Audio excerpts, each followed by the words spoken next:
ಓಂ ಹ್ರೀಂ ಶ್ರೀ ಗುರುಭ್ಯೋ ನಮಃ. ವೀಕ್ಷಕರೇ ನಮಸ್ಕಾರ. ಜೈ ಶ್ರೀರಾಮ್. ಎಲ್ಲರಿಗೂ ಶ್ರೀರಾಮನವಮಿಯ ಹಾರ್ದಿಕ ಶುಭಾಶಯಗಳು.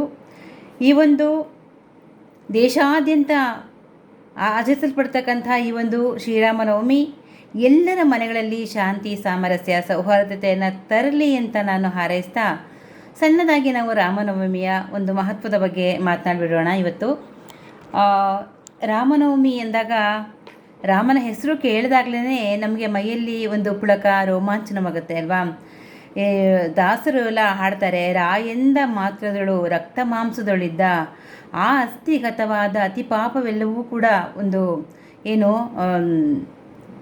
ದಹನವಾಗಿಬಿಡುತ್ತೆ, ದೂರವಾಗಿಬಿಡುತ್ತೆ ಹಾಗೆ ಅಂತೆಲ್ಲ ನಾವು ಕೇಳಿದ್ದೀವಿ. ಅಂದರೆ ಆ ಒಂದು ರಾಮನಾಮಕ್ಕೆ ಅಷ್ಟೊಂದು ಮಹತ್ವ ಇದೆ ಮತ್ತು ಇದೊಂದು ರೀತಿ ಅನುಭವ ವೇದ್ಯ ಕೂಡ. ಬಹಳಷ್ಟು ಜನ ಯಾರೆಲ್ಲ ಒಂದು ರಾಮನಾಮ ಸ್ಮರಣೆಯನ್ನು ಮಾಡಿರ್ತಾರೆ ಅವ್ರಿಗೆ ಖಂಡಿತ ಅವ್ರು ಅಂದ್ಕೊಂಡಂತಹ ಬಯಕೆಗಳು ಪೂರ್ಣವಾಗೋದ್ರ ಜೊತೆಗೆ ಆಧ್ಯಾತ್ಮಿಕವಾಗಿ ಕೂಡ ಅವರು ಒಂದು ಬಹಳವಾಗಿ ಉನ್ನತಿಯನ್ನು ಸಾಧಿಸಿರ್ತಾರೆ ಅಂತಕ್ಕನ್ನೋದು ಕೂಡ ಸ್ವತಃ ನನಗೂ ಕೂಡ ಅನುಭವಕ್ಕೆ ಬಂದಿದೆ. ಜೊತೆಗೆ ಸಾಕಷ್ಟು ಸಾವಿರಾರು ಜನರು ಕೂಡ ಇಂಥದ್ರಲ್ಲಿ ಅನುಭವವನ್ನು ಪಡ್ಕೊಂಡಿದ್ದಾರೆ ಅಂತ ಹೇಳ್ತಾ, ನಿಜವಾಗ್ಲೂ ರಾಮನ ಒಂದು ಸ್ಮರಣೆ ಅತ್ಯಂತ ಪವಿತ್ರವಾದದ್ದು. ಹಾಗೆಯೇ ಒಂದು ರೀತಿ ಅನುಸರಣೀಯ. ನಾವು ರಾಮನ ಒಂದು ನಾಮವನ್ನು, ಹಾಗೆಯೇ ಸೀತೆಯನ್ನು, ಜೊತೆಗೆ ಅವರೆಲ್ಲ ಇಡೀ ಪರಿವಾರವನ್ನು, ರಾಮ, ಲಕ್ಷ್ಮಣ, ಭರತ, ಶತ್ರುಘ್ನರು ಇವರೆಲ್ಲರನ್ನು, ಶ್ರೀ ಆಂಜನೇಯ, ರಾಮ ಎಲ್ಲಿರ್ತಾನೋ ಅಲ್ಲಿ ಆಂಜನೇಯ ಇರ್ತಾನೆ ಅಂತ ನಾವು ಹೇಳ್ತೀವಿ. ಹಾಗೆ ನಾವು ರಾಮನನ್ನು ಈ ಒಂದು ಯಾವತ್ತು ಪ್ರತಿ ವರ್ಷ ಚೈತ್ರ ಶುದ್ಧ ನವಮಿ ಅಲ್ವಾ, ಚೈತ್ರ ಶುದ್ಧ ನವಮಿ ಎಂದು ಶ್ರೀರಾಮ ಜನಿಸಿದ ಅಂತ ಹೇಳ್ತಾರೆ. ಅದರಲ್ಲಿ ಬುಧವಾರ ಅಂತ ಹೇಳ್ತಾರೆ. ಅದರಲ್ಲಿ ಚೈತ್ರ ಶುದ್ಧ ನವಮಿ ಬುಧವಾರಂದು ಶ್ರೀರಾಮ ಜನಿಸಿದ ಅಂತ ಹೇಳ್ತಾರೆ. ಈ ಸಲ ನಮಗೆ ಅದು ಗುರುವಾರ ಮತ್ತು ಶುಕ್ರವಾರ 2 ದಿನವೂ ಬಂದುಬಿಟ್ಟಿದೆ. ಗುರುವಾರ ಇವತ್ತು ಮಧ್ಯಾಹ್ನ ಅದು 4:20ಕ್ಕೆ ನಾವು ಇದು ರಾಮನವಮಿ ಮಧ್ಯಾಹ್ನ ಆರಂಭ ಆಗುತ್ತೆ. ಹಾಗೆ ಬೆಳಗ್ಗೆ ಒಂದು 10 ಗಂಟೆ 8 ನಿಮಿಷಕ್ಕೆ ಮುಕ್ತಾಯ ಆಗಿಬಿಡುತ್ತೆ. ನಾವು ಉದಯ ತಿಥಿಯನ್ನು ತಗೊಂಡಾಗ ಶುಕ್ರವಾರ ರಾಮನವಮಿ ಶ್ರೇಷ್ಠವಾದದ್ದು ಅಂತ ಹೇಳ್ಬೋದು. ಮಧ್ಯಾಹ್ನ ತಿಥಿಯನ್ನು ತಗೊಂಡ್ರೆ ಗುರುವಾರನೇ ಆಚರಿಸ್ಬೋದು ಅಂತ ಹೇಳ್ತಾರೆ. ಆದರೆ ತುಂಬ ಜನ ಶುಕ್ರವಾರನೇ ಆಚರಿಸೋಕೆ ಶುರು ಮಾಡ್ತಾರೆ. ಯಾಕೆ ಅಂತಂದರೆ ಒಂದು ರೀತಿ ಚೆನ್ನಾಗಿರುತ್ತೆ, ಉದಯ ತಿಥಿನೂ ಕೂಡ ಇರುತ್ತೆ ಮತ್ತು ಇಡೀ ದಿನ ಒಂದು ರೀತಿ ಬೆಳಗ್ಗೆಯಿಂದ ಸಂಜೆವರೆಗೂ ಪಾನಕ ಕೋಸಂಬರಿಯನ್ನು ಹಂಚಿಕೊಂಡು ರಾಮನ ಒಂದು ಕೀರ್ತನೆಯನ್ನು ಮಾಡ್ತಾ, ಭಜನೆಯನ್ನು ಮಾಡ್ತಾ, ರಾಮನಿಗೆ ಅರ್ಚನೆಯನ್ನು ಮಾಡ್ತಾ, ಅವನ ಅಷ್ಟೋತ್ತರವನ್ನು ಹೇಳ್ತಾ ಆರಾಮವಾಗಿ ಕಾಲವನ್ನು ಕಳ್ಕೊಳ್ಬಹುದು ರಾಮನ ಒಂದು ನಾಮಸ್ಮರಣೆಯೊಂದಿಗೆ ಅಂತ ಶುಕ್ರವಾರನೂ ಕೂಡ ಲಕ್ಷಾಂತರ ಜನರು ರಾಮನವಮಿನ ಆಚರಿಸ್ತಾರೆ. ಒಟ್ಟಿನಲ್ಲಿ 2 ದಿನ ಕೂಡ ನಾವು ಪ್ರತಿದಿನ ಕೂಡ ನಾವು ರಾಮನನ್ನು ಸ್ಮರಣೆ ಮಾಡಲೇಬೇಕು. ಅದರಲ್ಲೂ ರಾಮನವಮಿ ಅಂತ ಅಂದಾಗ ಈ ಸಲ 2 ದಿನ ಆಚರಿಸ್ತಕ್ಕಂತಹ ಒಂದು ಪುಣ್ಯ ವಿಶೇಷ ನಮ್ಮದಾಗಿದೆ ಅಂತ ಹೇಳ್ತಾ, ಈ ರಾಮ ಅಂತಕ್ಕಂಥದ್ದನ್ನು ನಾವು ಏನು ಹೇಳ್ತೀವಿ, ವಿಷ್ಣುವಿನ ಅವತಾರಗಳಲ್ಲಿ ಒಂದು ಅಂತ ಹೇಳ್ತೀವಿ ಅಲ್ವಾ.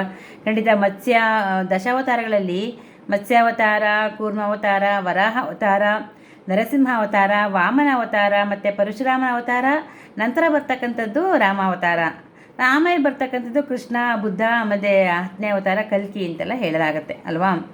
ರಾಮಾವತಾರ ಯಾಕೆ ರಾಮನನ್ನು ಇಷ್ಟೊಂದು ನಾವು ಕೊಂಡಾಡ್ತೀವಿ, ಯಾಕೆ ಅಂತ ಹೇಳ್ತೀವಿ ನೋಡಿ. ಎಷ್ಟೊಂದು ಹೆಣ್ಮಕ್ಳು, ಈಗ ರಾಮ ಸೀತೆಯನ್ನು ಅಲ್ಲಿ ವನವಾಸ, ಪಾಪ ಸೀತೆಯನ್ನು ವನವಾಸಕ್ಕೆ ಕರ್ಕೊಂಡು ಹೋದ. ಅದಾದಮೇಲೆ ರಾವಣನಿಂದ ಸೀತೆ ಅಪಹರಣಕ್ಕೆ ಒಳಗಾದ್ಲು, ಆಯಿತಾ. ಮತ್ತೆ ಕರ್ಕೊಂಡು ಬಂದಮೇಲೆ ಲವಕುಶರು ಆಕೆ ಗರ್ಭದಲ್ಲಿದ್ದಾಗಲೇ ಮತ್ತೆ ಯಾವುದೋ ಒಂದು ಅಪವಾದದ ಮೇಲೆ ಯಾರೋ ಒಬ್ಬ ಅಗಸನ ಮಾತಿಗೆ ಕಿವಿಗೊಟ್ಟು ಅವರು ಆಕೆಯನ್ನು ಕಾಡಿಗೆ ಮತ್ತೆ ಕಳಿಸ್ಕೊಟ್ಬಿಟ್ಟ ಅಂತೆಲ್ಲ. ಇಷ್ಟೆಲ್ಲ ಏನೇ ಇದ್ದರೂ ಸಹ ಹೆಣ್ಣು ಮಕ್ಕಳು ಬಯಸೋದು ರಾಮನಂತಹ ಪತಿಯನ್ನೇ. ಯಾಕೆ ಹೇಳಿ, ಅವನು ಏಕಪತ್ನಿ ವ್ರತಸ್ಥ ಅಂತಕ್ಕಂಥದ್ದು ಬಹಳ ಹೆಣ್ಮಕ್ಳಿಗೆ ಪ್ರಿಯ ಆಗುತ್ತೆ ಅಲ್ವಾ. ನಮ್ಮೆಲ್ಲರಿಗೂ ಕೂಡ ಪ್ರಿಯ ಆಗ್ತಕ್ಕಂಥದ್ದು ಅವನ ಗುಣಗಳು ಅಲ್ವಾ. ಮರ್ಯಾದಾ ಪುರುಷೋತ್ತಮ ಅಂತಲೇ ಅದಕ್ಕೋಸ್ಕರ ನಾವು ರಾಮನನ್ನು ಕರಿತೀವಿ. ಕೃಷ್ಣನು ಎಷ್ಟು ಶ್ರೇಷ್ಠ ಇರ್ಬೋದು, ಇಲ್ಲ ನಾವು ಹೇಳಲ್ಲ. ಆದರೂ ಕೂಡ ರಾಮ ಯಾಕೆ ಇಷ್ಟ ಆಗ್ತಾನೆ ಅಂದರೆ ಅವನ ಗುಣಗಳಿಂದ. ಮತ್ತು ಡಿಟ್ಯಾಚ್ಮೆಂಟಲ್ಲೂ ಕೂಡ ಈಗ ನೋಡಿ, ರಾಮ ಸೀತೆಯನ್ನು ಕಾಡಿಗೆ ಕಳಿಸ್ಕೊಟ್ರೂ ಸಹ ಅವನು ಸದಾಕಾಲ ಸೀತೆಯ ಸ್ಮರಣೆಯಲ್ಲೇ ಇದ್ದ. ಹಾಗೆಯೇ ಸೀತೆ ಕೂಡ ರಾಮನಿಂದ ದೂರ ಆದರೂ ಕೂಡ ರಾಮನ ಸ್ಮರಣೆಯಲ್ಲೇ ಇದ್ಲು. ಇದು ಅವರ ನಿಜವಾದ ಒಂದು ಪ್ರೇಮವನ್ನು ಸೂಚಿಸುತ್ತೆ ಅಲ್ವಾ. ಇಬ್ಬರೂ ಕೂಡ ನೋಡಿ, ಎಲ್ಲೂ ಕೂಡ ನಾವೀಗ ರಾಮ ವಿಷ್ಣುವಿನ ಅವತಾರ, ಅದು ಇದು ದೇವರು, ಅದನ್ನೆಲ್ಲವನ್ನು ಬಿಟ್ಬಿಡೋಣ. ಕೇವಲ ಒಂದು ಮಾನವ ಸ್ವರೂಪ, ಮಾನವನೇ ಅಂತ ತಗೊಂಡ್ರೂ ಕೂಡ ಆತ ಅದೆಷ್ಟು ಒಂದು ಇಂದ್ರಿಯ ಜಿತೇಂದ್ರಿಯನಾಗಿರ್ಬೋದು, ಇಂದ್ರಿಯ ನಿಗ್ರಹವನ್ನು ಮಾಡಿಕೊಡ್ಬಹುದು. ಸೀತೆ ಕೂಡ ಅವನಿಗಿಂತ ಏನು ಕಡಿಮೆ ಇಲ್ಲ ಅಲ್ವಾ, ಆಕೆಯೂ ಕೂಡ ಜಿತೇಂದ್ರಿಯಳು. ಹೀಗೆ ಈ ಎಲ್ಲ ನಿಟ್ಟಿನಲ್ಲಿ ನಮಗೆ ರಾಮ ಸೀತೆ ಅತ್ಯಂತ ಆದರ್ಶ ಆಗ್ತಾರೆ ಅಲ್ವಾ. ಇನ್ನು ಚೈತ್ರ ಮಾಸದ ನವಮಿಯನ್ನು ನಾವು ಹೇಗೆ ಆಚರಣೆ ಮಾಡಬಹುದು ಅಂತ ಹೇಳಿದ್ರೆ, ಸಾಮಾನ್ಯವಾಗಿ ಚೈತ್ರ ಮಾಸದಲ್ಲಿ ತುಂಬ ಜನ ಉಪವಾಸಕ್ಕೇ ಪ್ರಾಧಾನ್ಯತೆಯನ್ನು ಕೊಡ್ತಾರೆ. ಯಾಕೆ ಅದು ಮೊದಲಿಂದನೂ ಉಪವಾಸಕ್ಕೆ ಪ್ರಾಧಾನ್ಯತೆ ಇದೆ, ಯಾಕೆ ಅಂತ ಹೇಳಿದ್ರೆ ಇಲ್ಲಿ ಏನಾಗುತ್ತೆ ಅಂದರೆ, ಆ ಕಾಲದಲ್ಲಿ ತ್ರೇತಾಯುಗದಲ್ಲಿ ರಾಮ ಹುಟ್ಟಿದಾಗ ಬಹಳ ಬಿಸಿಲಿತ್ತಂತೆ, ಮಧ್ಯಾಹ್ನ ಹುಟ್ಟಿದಂತೆ ರಾಮ. ಆಗ ದಶರಥ ಏನು ಮಾಡೋದಂತೆ, ಉದ್ದಕ್ಕೂ ಇಡೀ ರಾಜ್ಯದಲ್ಲಿ ಉದ್ದಕ್ಕೂ ಒಂದು ಅರವಟ್ಟಿಗೆಗಳನ್ನು ಸ್ಥಾಪನೆ ಮಾಡಿಬಿಟ್ಟಂತೆ. ಯಾಕೆಂದರೆ ತುಂಬ ಬಿಸಿಲಿತ್ತು, ಹಾಗಾಗಿ ಅರವಟ್ಟಿಗೆಯನ್ನು ಸ್ಥಾಪನೆ ಮಾಡಿಬಿಟ್ಟಂತೆ. ಅರವಟ್ಟಿಗೆಗಳಂದರೆ ಅಲ್ಲಿ ಪಾನಕ ಕೋಸಂಬರಿ ಕೊಡ್ತಾನೆ ಇದೆ, ಹಂಚ್ತಾನೆ ಇರೋದು. ಯಾರಿಗೂ ಕೂಡ ಬಿಸಿಲಾಗಬಾರ್ದು, ಬಿಸಿಲು ಬಾಧಿಸಲೇಬಾರ್ದು, ಬಾಯಾರಿಕೆಯಿಂದ ಯಾರೂ ಕೂಡ ಇರಬಾರ್ದು. ಎಲ್ಲರೂ ಒಂದು ರೀತಿ ರಾಮನ ಜನನವನ್ನು ಒಂದು ರೀತಿ ಹರ್ಷದಿಂದ ಆಚರಿಸಬೇಕು, ಕುಣಿದಾಡಬೇಕು, ನೆಲೆದಾಡಬೇಕು. ಆಗ ಅವರಿಗೆ ಬಾಯಾರಿಕೆ ಹಸಿವೆ ಏನೂ ಇರಬಾರ್ದು ಅಂತ ಹೇಳ್ಕೊಂಡು ಪಾನಕ ಮತ್ತು ಕೋಸಂಬರಿಯನ್ನು ಹಂಚೋದನ್ನು ಜಾರಿಗೆ ಅಂದರೆ ಅವತ್ತಿಂದ ಆಚರಣೆ ಶುರುವಾಯ್ತಂತೆ. ಹೀಗಾಗಿ ಅದನ್ನೇ ಪ್ರತಿ ವರ್ಷ ಆಚರಿಸ್ಕೊಂಡು ಬರ್ತಾ ಈಗಲೂ ಕೂಡ ನಮಗೆ ಒಂದು ಮಜ್ಜಿಗೆ ಇರ್ಬೋದು, ನೀರು ಮಜ್ಜಿಗೆ, ಪಾನಕ, ಕೋಸಂಬರಿ ಇಂಥವೇ ನಮಗೆ ಒಂದು ಫಲ. ಇನ್ನೇನಾದರೂ ಒಂದು ಏನು ಹೇಳ್ತಾರೆ, ಕಲ್ಲಂಗಡಿ, ಕರ್ಬೂಜ, ಈ ರೀತಿ ಒಂದು ಒಂದು ಹಣ್ಣುಗಳನ್ನು ನಾವು ಸೇವನೆ ಮಾಡ್ತಾ ರಾಮನ ಭಜನೆಯನ್ನು ಮಾಡ್ತಾ ಕಾಲ ಕಳಿತೀವಿ. ಅಡುಗೆ ಗಿಡಿಗೆ ಯಾವ ತಂಟೆಗೂ ಕೂಡ ನಾವು ಹೋಗೋದೇ ಇಲ್ಲ.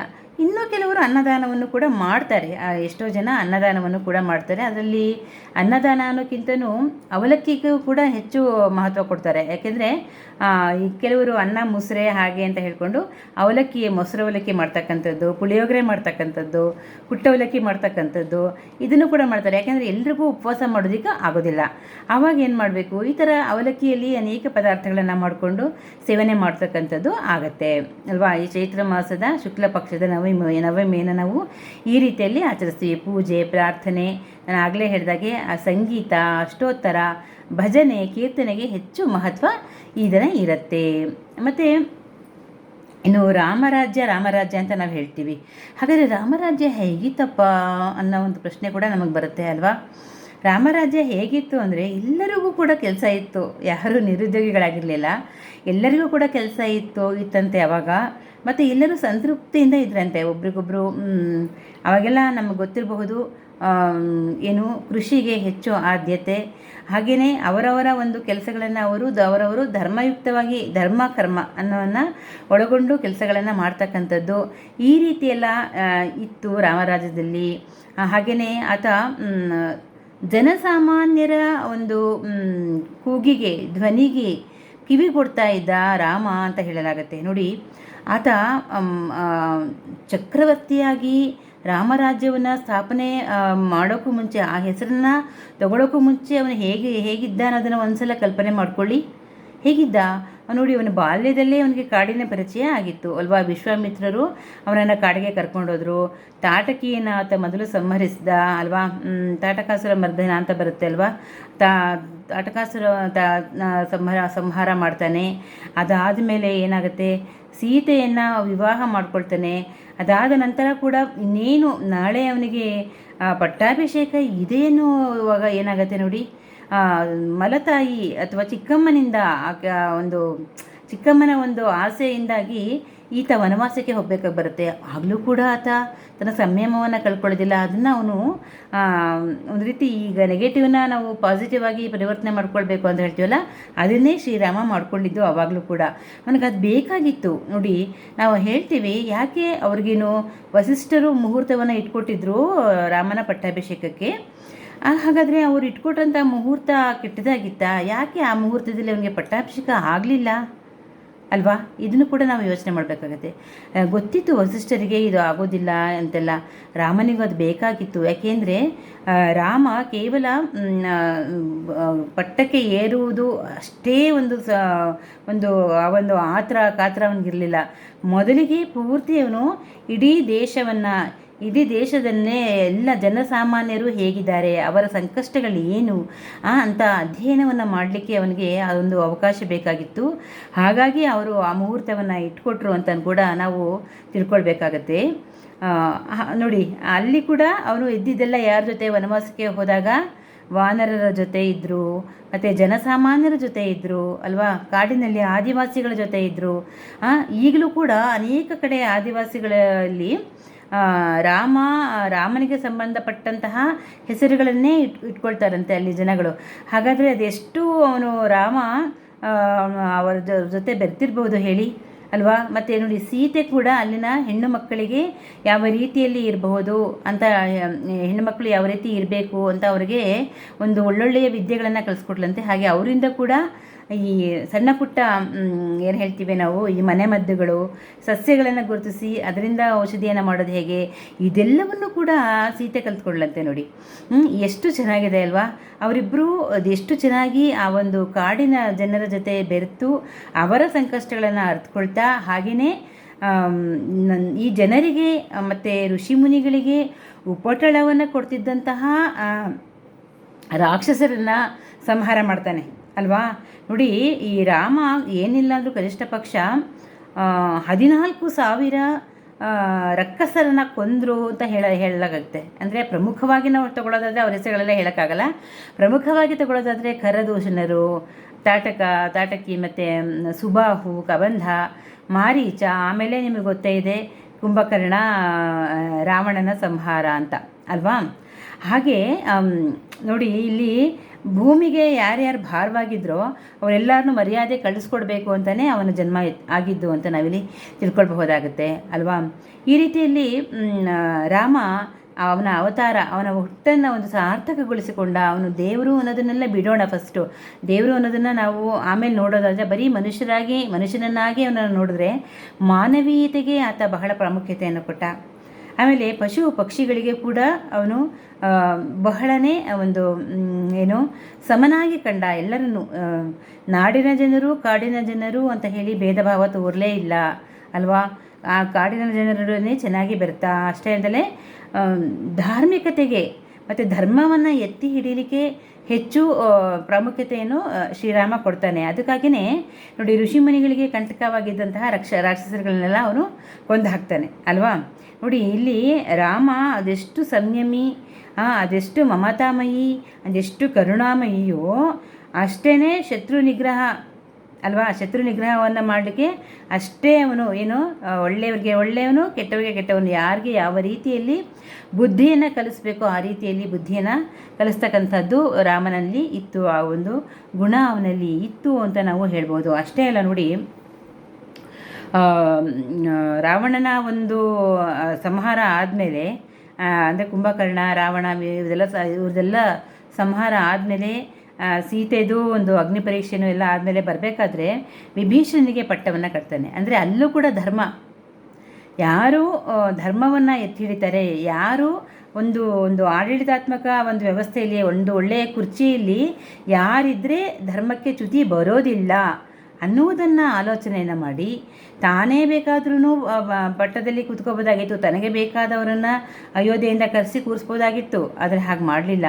ಅಲ್ಲಿಯ ಜನರೇ ಅಲ್ಲಿ ಅವ್ರಿಗೆ ಈಗ ನಾವು ಹೇಳ್ತೀವಲ್ಲ, ಚುನಾವಣೆಗಳಲ್ಲಿ ಈಗ ಲೋಕಲ್ ಲೀಡರ್ಸನ್ನು ಎದುರು ಹಾಕ್ಕೊಂಡ್ರೆ ನಾವು ರಾಷ್ಟ್ರೀಯ ಒಂದು ಕೇಂದ್ರೀಯ ಚುನಾವಣೆಗಳಲ್ಲಿ ಗೆಲ್ಲೋದು ಬಹಳ ಕಷ್ಟ ಆಗುತ್ತೆ. ಯಾವುದೇ ಚುನಾವಣೆಗಳಲ್ಲಿ ಗೆಲ್ಲೋದು ಕಷ್ಟ ಆಗುತ್ತೆ ಅಲ್ವಾ. ಹಾಗಾಗಿನೇ ಈಗ ಇವನು ಏನು, ಆತ ಎಲ್ಲಿ ಯಾರು ಒಂದು ಕುರ್ಚಿಯಲ್ಲಿ ಕೂತ್ಕೊಳ್ತಾರೆ, ಆತ ಧರ್ಮಾತ್ಮನೂ ಆಗಿರಬೇಕು, ಧೈರ್ಯವಂತನೂ ಆಗಿರಬೇಕು, ಮತ್ತು ಜನಸಾಮಾನ್ಯರ ಕಷ್ಟ ಸುಖಗಳಿಗೆ ಸ್ಪಂದಿಸುವವನೂ ಆಗಿರಬೇಕು ಅಲ್ವಾ.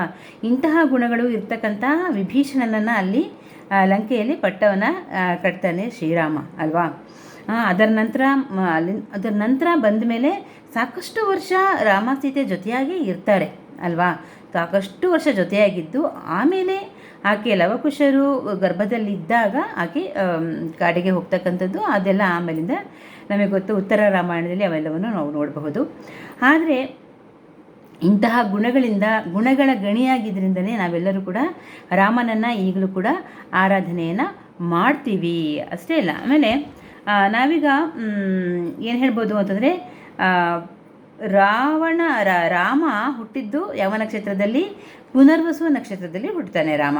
ನೋಡಿ, ಪುನರ್ವಸು ನಕ್ಷತ್ರ ಅಂತ ತಗೊಂಡಾಗ, ಪುನರ್ವಸು ಅಂತ ಹೆಸರು ನೀವು ಕೇಳಿದಾಗ ಏನು ಹೇಳ್ತೀವಿ, ಒಂದು ರೀತಿ ಪುನರ್ನವೀಕರಣ ಅಥವಾ ಮತ್ತೆ ಹೊಸದಾಗುವುದು, ಹೊಸದಾಗಿ ರೂಪುಗೊಳ್ತಕ್ಕಂಥದ್ದು, ಅಥವಾ ಒಂದು ನೆಲಕಚ್ಚಿದಂತಹ ಸ್ಥಿತಿಗೆ ನಾವಿದ್ದರೂ ಕೂಡ ಮತ್ತೆ ಎದ್ದು ನಿಲ್ತಕ್ಕಂಥದ್ದು. ಇದನ್ನು ನಾವು ಪುನರ್ವಸು ಅಂತಕ್ಕಂತಹ ಪುನರುತ್ಥಾನ, ಮತ್ತೆ ಹೊಸದಾಗುವುದು, ಇದೆಲ್ಲವನ್ನು ಕೂಡ ಈ ಪುನರ್ವಸು ನಕ್ಷತ್ರ ಸೂಚಿಸುತ್ತೆ ಅಲ್ವಾ.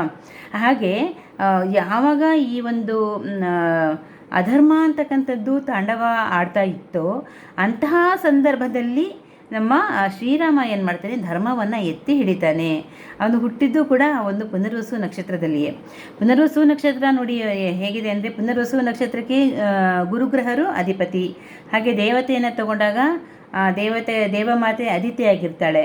ಅಷ್ಟೇ ಅಲ್ಲ, ನಾನು ಈಗಾಗಲೇ ಹೇಳಿದಾಗೆ ಒಂದು ರೀತಿ ಪುಟಿದೇಳ್ತಕ್ಕಂಥದ್ದು, ಪುನರ್ ಚೈತನ್ಯವನ್ನು ಕೊಡ್ತಕ್ಕಂಥದ್ದು,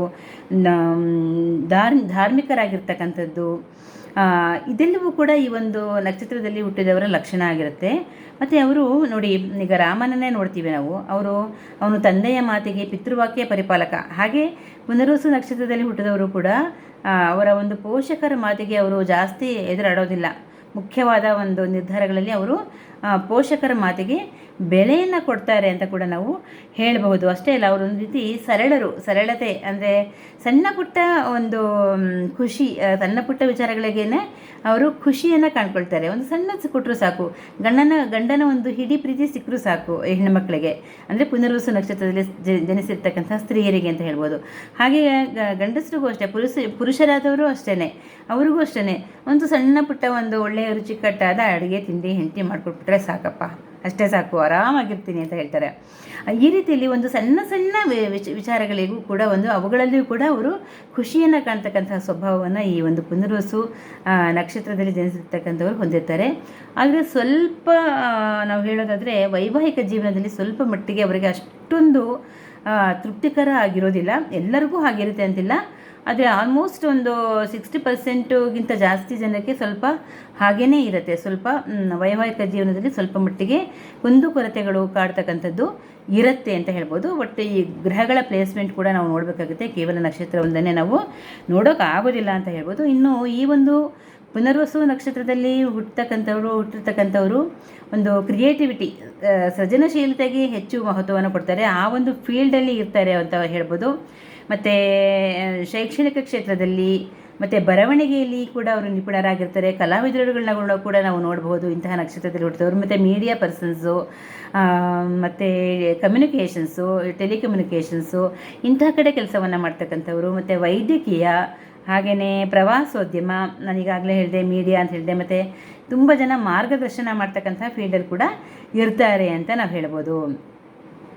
ನೋಡಿ, ಇದಿಷ್ಟು ನಾನು ರಾಮಾಯಣ ಅಂದರೆ ರಾಮನ ಹುಟ್ಟಿದ ದಿನ ನಾನು ಈ ಒಂದು ಸಣ್ಣ ವಿಚಾರಗಳನ್ನು ನಿಮ್ಮ ಜೊತೆ ಹಂಚಿಕೊಂಡೆ. ಮತ್ತು ಇನ್ನೊಂದು ವಿಚಾರವನ್ನು ನಾನು ಹೇಳಬೇಕು ಅಂತಂದರೆ, ಈ ಒಂದು ಪ್ರತಿ ವರ್ಷ ರಾಮನವಮಿ ಎಂದು ನನಗೆ ನೆನಪಾಗೋದು ಮಜ್ಜಿಗೆ ರಾಮಾಯಣದ ಬಗ್ಗೆ ನೀವೆಲ್ಲ ಕೇಳಿ ಇರ್ತೀರ. ನಾನು ಪ್ರತಿ ವರ್ಷವೂ ಹೇಳ್ತಾ ಇರ್ತೀನಿ.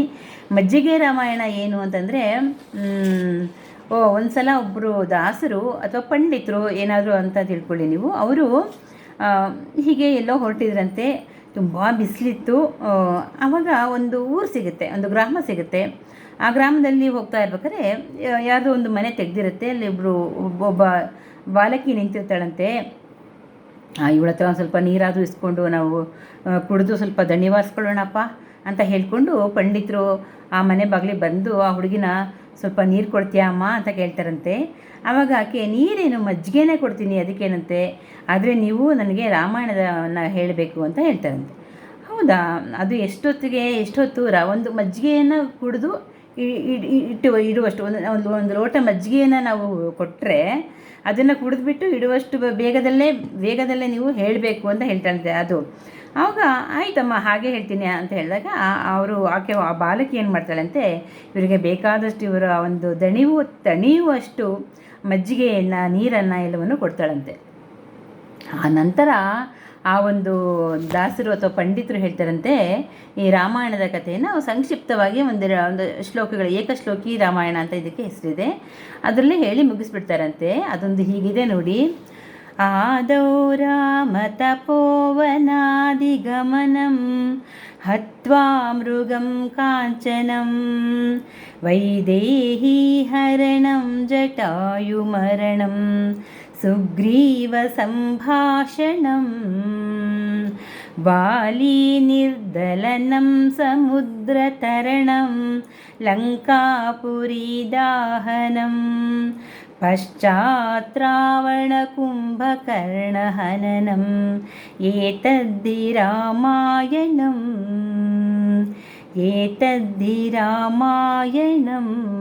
ನೋಡಿ, ಎಷ್ಟು ಚೆನ್ನಾಗಿದೆ ಅಲ್ವಾ. ರಾಮ ಹೋಗೋದು, ಕಾಡಿಗೆ ಹೋಗೋದು, ಅಲ್ಲಿ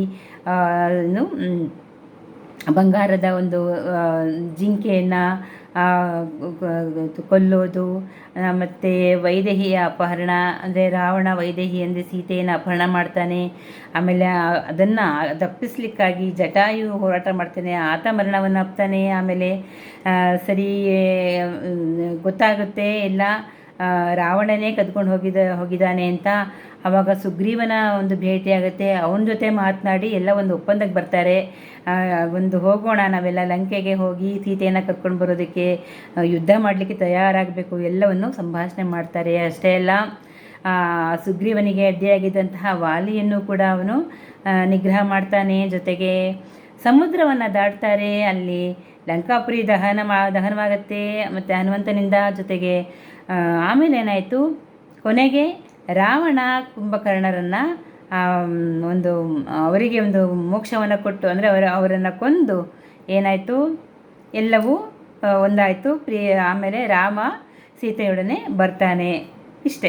ಇದಿಷ್ಟು ರಾಮಾಯಣ ಅಂತ ಹೇಳಿ ಮುಗಿಸ್ತಾರಂಥವ್ರು. ಅಂದರೆ ಇದನ್ನು ಹೇಳ್ಕೊಳ್ತಾ ಹೋದರೆ ಎಷ್ಟೆಷ್ಟಿದೆ ರಾಮಾಯಣ, ನಾವು ಹೇಳ್ತಾ ಹೋದರೆ ಎಷ್ಟೊಂದು ಹೇಳ್ಬೋದು. ಆದರೆ ಇಷ್ಟಲ್ಲೇ ಒಂದು ಏಕಶ್ಲೋಕಿ ರಾಮಾಯಣ ಒಂದು ಶ್ಲೋಕದಲ್ಲೇ ಹೇಳಿ ಮುಗಿಸ್ಬಿಡ್ತಾರಂತೆ. ನೋಡಿ ಎಷ್ಟು ಚೆನ್ನಾಗಿತ್ತಲ್ವ.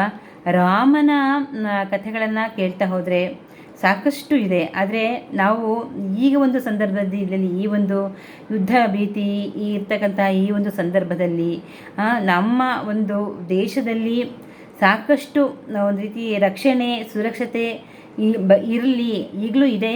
ಆದರೆ ಸದಾಕಾಲವೂ ಆ ಒಂದು ಸುರಕ್ಷತಾ ಭಾವ ಇರಲಿ.